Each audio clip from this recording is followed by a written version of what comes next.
kekuatan datang darimu. Oh, walau ku jatuh tak berdaya, tanganmu menopangku. Ku angkat suaraku kepadamu, pujian diangkat. Sukacita di hatiku, pujian diangkat bagimu. Sukacita di hatiku, pujian diangkat bagimu.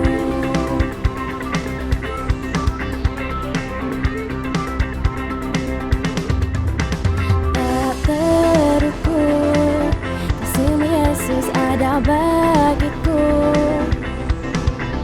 Ku bersyukur pengorbananmu tebus hidupku. Setiap musimku penyertaanmu ada bagiku. Di langkahku ada kekuatan datang darimu. Oh, walau ku jatuh tak berdaya, tanganmu menopangku.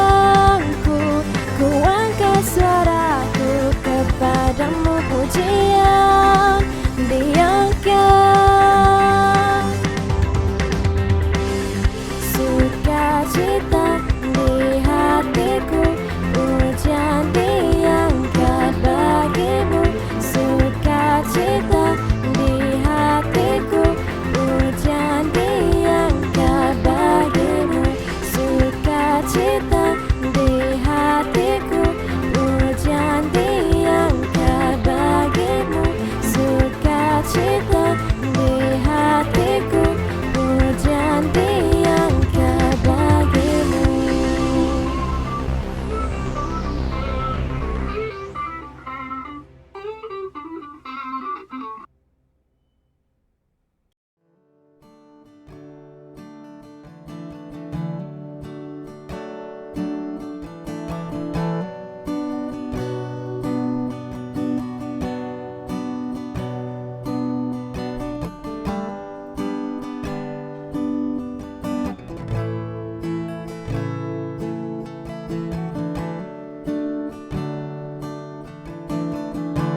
Selamat malam semua. Bertemu kita sekali lagi. Nama saya Russell Reed. Ini dia kebaktian online kita. Tajuk saya malam ini ialah Firman yang telah menjadi manusia. Yang saya petik daripada Yohanes 1 ayat 1 sampai 5. Okey. Saya bacakan dulu firman tema kita pada malam ini. Pada mulanya adalah firman. Firman itu bersama-sama dengan Allah dan firman itu adalah Allah. Kita doa. Tuhan, terima kasih Bapa. Engkau adalah Bapa yang baik. Kami terima firman ini dalam nama Engkau. Amin. Ia pada mulanya bersama-sama dengan Allah, segala sesuatu dijadikan oleh Dia dan tanpa Dia tidak ada sesuatu pun yang telah dari segala yang telah dijadikan. Dalam Dia ada hidup, dan hidup itu adalah terang manusia, dan terang itu bercahaya dan di dalam kegelapan, dan kegelapan itu tidak menguasainya. Saya mau listkan dulu, oke? Firman yang saya mau pakai malam ini. Yang saya pakai adalah 1 Yohanes 1 sampai 5. Dan selepas itu adalah saya mau baca cerita Nikodemus, masa Yohanes bercerita dengan Nikodemus, percakapan Yohanes dengan Nikodemus. Yohanes 3 1 sampai 21. Ini sebenarnya cerita utama yang saya mau ceritakan, oke? Saya bacakan cerita dia. Adalah seorang Farisi yang bernama Nikodemus, seorang pemimpin agama Yahudi. Ia datang pada malam kepada Yesus dan berkata, "Rabai, kami tahu bahwa engkau datang sebagai guru diutus Allah, sebab tidak ada seorang pun yang dapat mengadakan tanda-tanda yang engkau adakan itu jika Allah tidak menyertainya." Yesus menjawab, katanya, "Aku berkata kepadamu, sesungguhnya jika seorang tidak dilahirkan kembali, ia tidak dapat melihat kerajaan Allah." Kata Nikodemus kepadanya, "Bagaimanakah mungkin seorang dilahirkan kalau ia sudah tua? Dapatkah ia masuk lagi ke dalam rahim ibunya dan dilahirkan kembali?" Jawab Yesus, "Aku berkata kepadamu, sesungguhnya jika seorang tidak dilahirkan dari air dan roh, ia tidak dapat masuk ke dalam kerajaan Allah. Apa yang dilahirkan dari daging adalah daging, apa yang dilahirkan dari roh adalah roh. Janganlah engkau heran karena aku berkata kepadamu, kamu harus dilahirkan kembali. Angin bertiup kemana ia mau dan engkau mendengar bunyinya.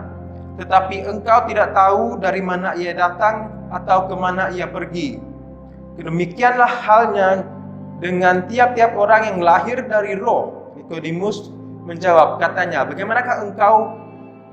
Bagaimanakah mungkin hal itu terjadi?" Jawab Yesus, "Engkau adalah pengajar Israel dan engkau tidak mengerti hal-hal itu?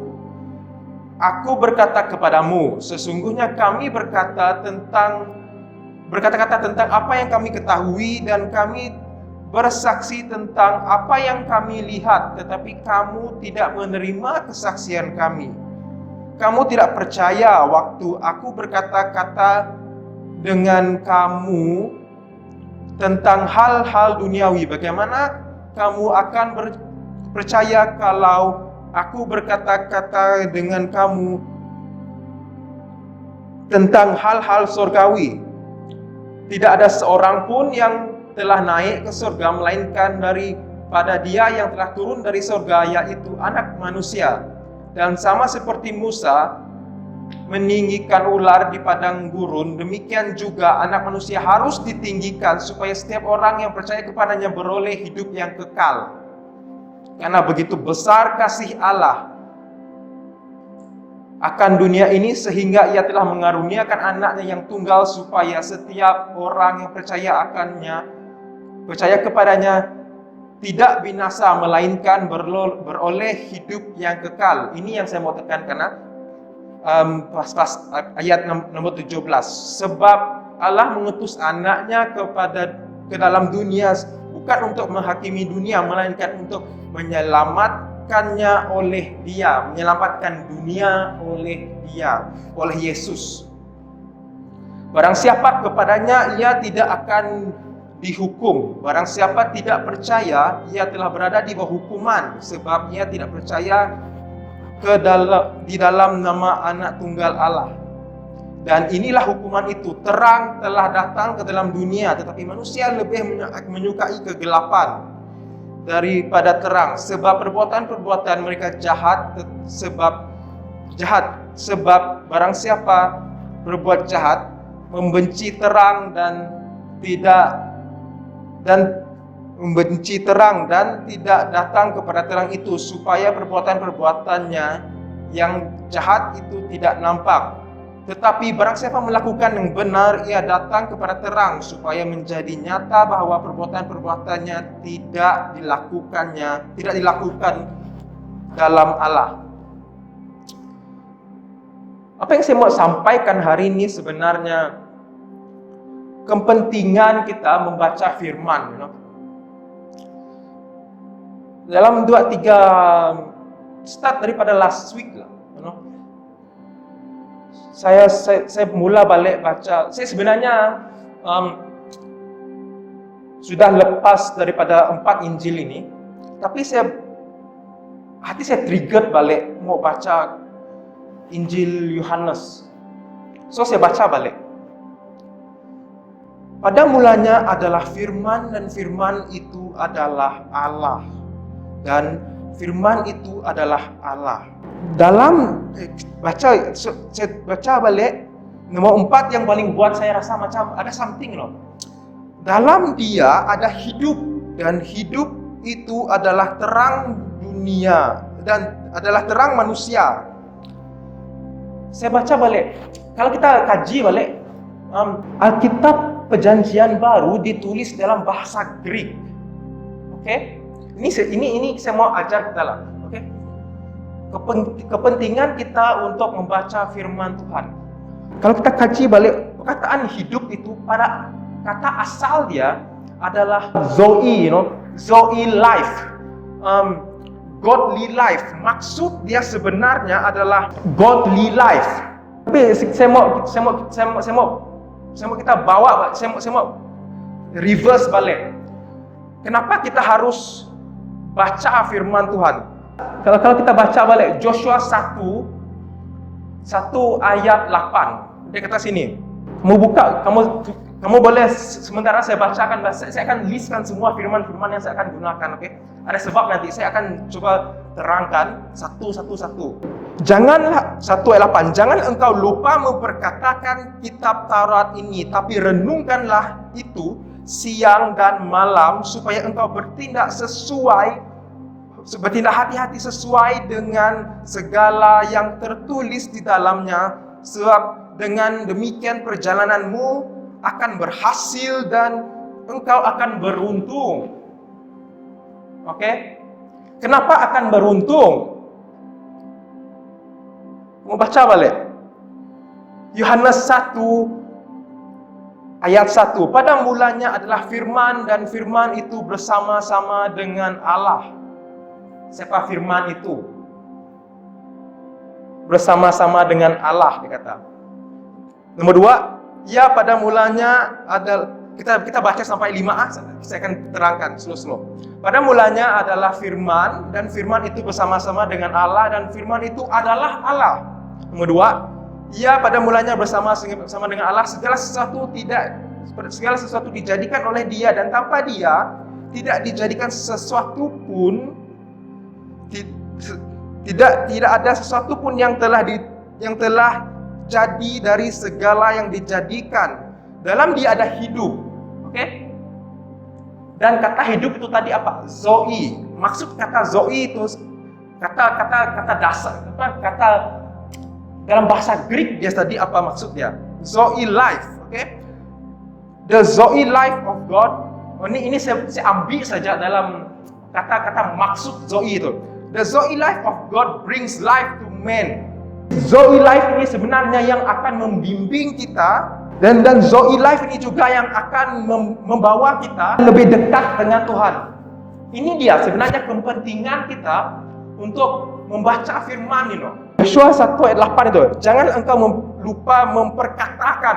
Kalau dalam bahasa asli dia, memperkatakan itu tadi dia muttering, mendengarkan firman Tuhan. Itu sebabnya kita harus membaca firman Tuhan, dan lebih lagi kita lebih baik kita memperdengarkan. Semasa kita membaca itu, saya mengajar kita semua mempraktikalkannya supaya iman kita semakin kuat. We edify ourselves, okay? Yang kita ini sebenarnya adalah ciptaan Tuhan. Kita sering terlupa, yang kita adalah ciptaan Tuhan. Yang ada Yesus di dalam kita, 1 Korintus 3 ayat 16. Kita adalah baiknya Tuhan. Kita adalah baiknya Allah. Kita selalu terlupa itu. Roma 8 ayat 1. Jangan pernah lupa. Jangan pernah condemn diri kita. Itu dia. There is always a wisdom in each and every word of God. Itu dia. Dan Zoe life ini sebenarnya membuat kita berjalan dalam otoritinya Tuhan ini. Jadi kita berjalan, kita sentiasa, kita kena ingat yang kita ini anaknya Tuhan. So Allah mengutus anaknya ke dalam dunia bukan untuk menghakimi dunia, melainkan untuk menyelamatkannya. Kalau kita mau ya lebih clear, kita boleh baca dalam ayat dalam terjemahan King James, dia lebih clear di sana. For God sent not His Son into the world to condemn world, but that the world through Him might be saved. Kata save itu sebenarnya to sozo, dan maksud sozo itu sebenarnya ada banyak maksud, saya mau senaraikan maksudnya. Okay?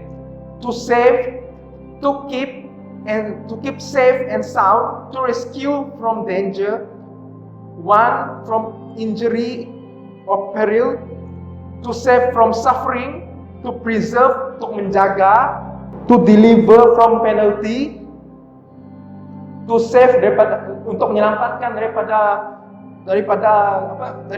kejahatan, maksudnya daripada dosa lah, okay? Yang paling banyak orang pikir keselamatan ini keselamatan ini tentang diselamatkan daripada dosa, dan tidak. Kataan keselamatan ini sebenarnya dia hadir dalam perjanjian baru sebanyak 110 kali. Pada mulanya adalah firman, dan firman itu bersama-sama dengan Allah, dan firman itu adalah Allah. Jangan pernah lupa ya, firman itu adalah Allah, dan Allah itu sebenarnya tinggal di dalam kamu. Dan kita ini adalah ciptaannya Tuhan. Mari kita berdoa. Tuhan Yesus, terima kasih atas semuanya ini, Bapa. Engkau berkata, Bapa, akhir buku Yohanes,